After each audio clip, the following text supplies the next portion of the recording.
Hey, it's John at Tinderbox Arts. It's kind of a rainy day with some high winds, so instead of going out riding, I'm going to do some maintenance on something that I've kind of avoided, and that's this pivot bearing right here. So we have an R1200RT 2012 model year here. Of course, we have the swing arm right here with a pivot point back here somewhere, and there's a drive shaft that goes through here to the final drive. And this area right here, this pivot point right here, allows that final drive to do a little bit of flexing. Now, what's interesting is it doesn't really flex that much. It doesn't move that much, other than when you're doing maintenance and disconnecting it, in which case you swing the whole thing down. But that's part of the problem, in that there is grease in this pivot point, of course, I hope anyway, from the factory. And because it doesn't move that much, that grease doesn't really have a chance to get spread around. And this area, of course, is going to be associated with water coming off the tire, coming off the road, and coming up here. So there's definitely a chance for corrosion to take place. It's something that I've avoided really just out of laziness. So today I'm going to take this apart and just see what the condition is. Hopefully it'll be fine. Add some grease and put it all back together. Now I'm going to remove the luggage. I need to remove the wheel, and of course that means I need to remove the muffler. So I'll get all that out of the way, and then I can swing that final drive down. Now there is oil in that final drive. It's not due for replacement. However, just to avoid spilling, I could remove that oil. It's only 180 milliliters, so not a lot.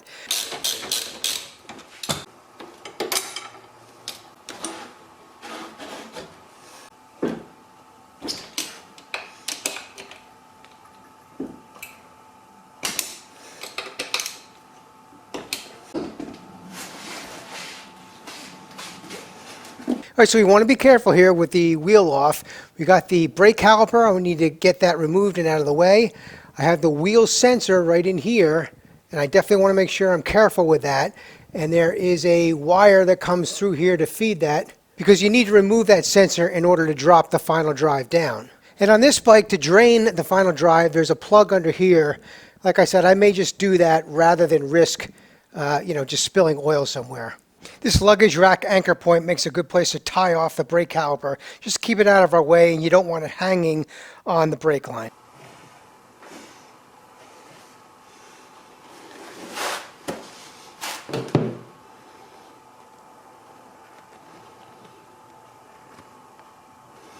Remember that this sensor is going to have an O-ring and also a metal, you'll see there, I hope, a metal washer, which is effectively a spacer, so be careful not to lose either one of those. I put a little piece of rag in here in this hole just to keep any residual oil from falling out. Now, to drop this drive, we need to remove this bolt right here. There's a Torx on this side and a regular hex nut on this side, so I'll just hold the Torx in place, loosen the hex nut, and then we can drop this down. And in the process, of course, we're disconnecting the drive shaft from the final drive.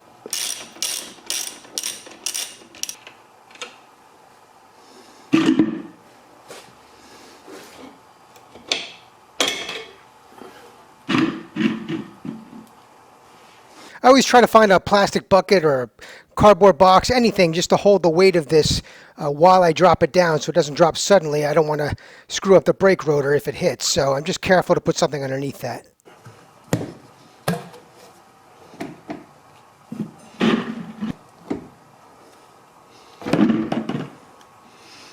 Okay, I'm clear of the floor, so I'm not going to hit.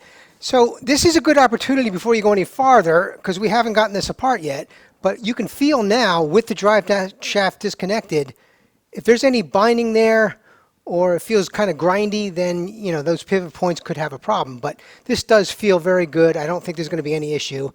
But I don't think it's ever been greased. I'm the second owner of this bike, but I don't think it's ever been greased since the factory. So now is a good time to do that.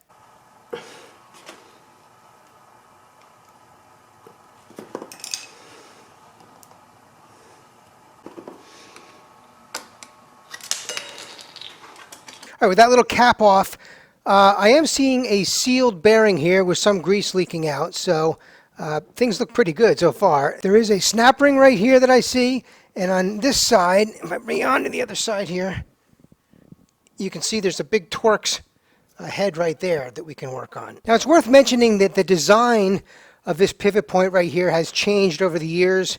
I don't know all the model years, but I know the 1100s and the 1150s and the 1200s and the 1250s. There are definitely some differences between them.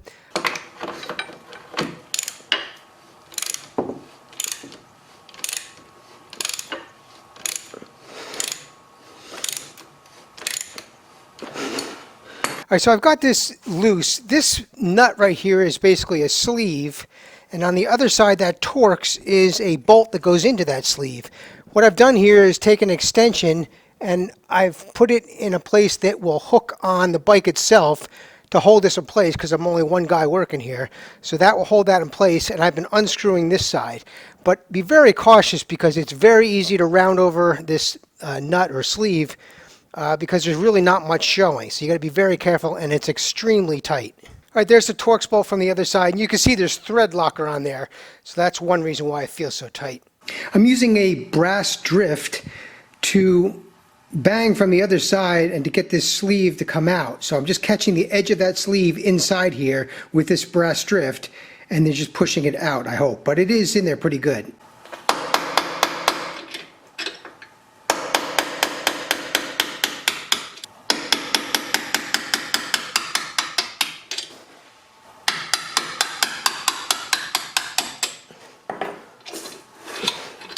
All right, so here's the sleeve I just banged out. A little bit of wear, but not too bad. And this is where the bolt fit in originally. And you can still see that red thread locker in there. So I'm going to clean all that out when I put this back together and use new thread locker, of course. But that's how that side fits. I'm going to bang out the other side now. When I do, I'm going to come from this direction. When I bang that other sleeve out, now there's nothing holding that final drive in place, and it will drop. So it is a little tricky doing this without a helper, but let's see what happens.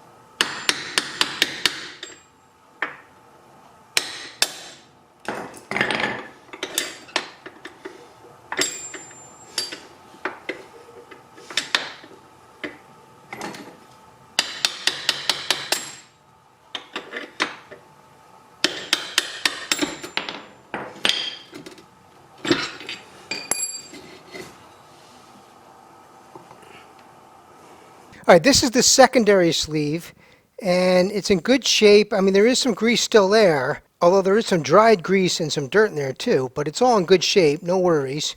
And this sleeve has some slight wear, but nothing serious. What's interesting is the final drive itself. So on this side, it's not a sealed bearing. There are just roller bearings there, and they do have grease in them, but I'm glad I opened this up. I can clean out that dirt and put some new grease in there. On the opposite side, though, it's a sealed bearing, and I'm not sure I follow the logic there, why a sealed bearing on one side and roller bearings open on the other side, but whatever, that's the way it is. So this one, I really can't grease the bearing, I don't think, but I can at least put some grease in there to protect from water intrusion, which can't hurt. So this side will be my main focus. I'll get all that dirt cleaned out and maybe use some spray to get all that out and then put new grease in there. All right, everything's cleaned up now. Bearing is good, and all the surfaces that we're looking at are all cleaned up from the old grease.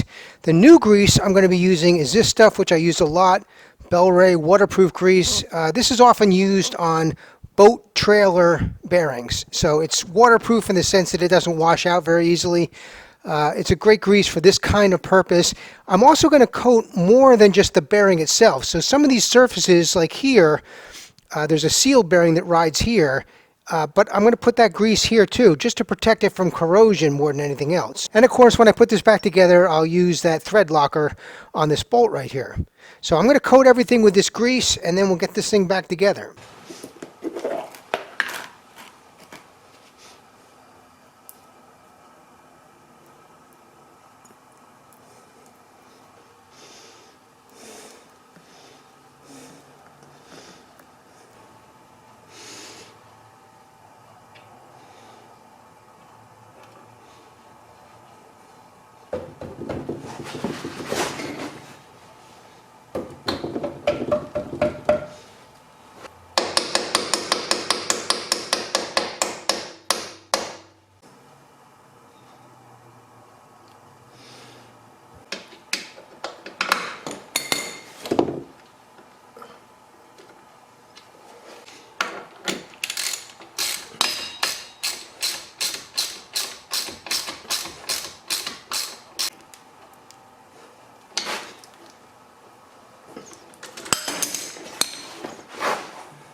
All right, that's back together. Really not too bad. Feels nice and smooth.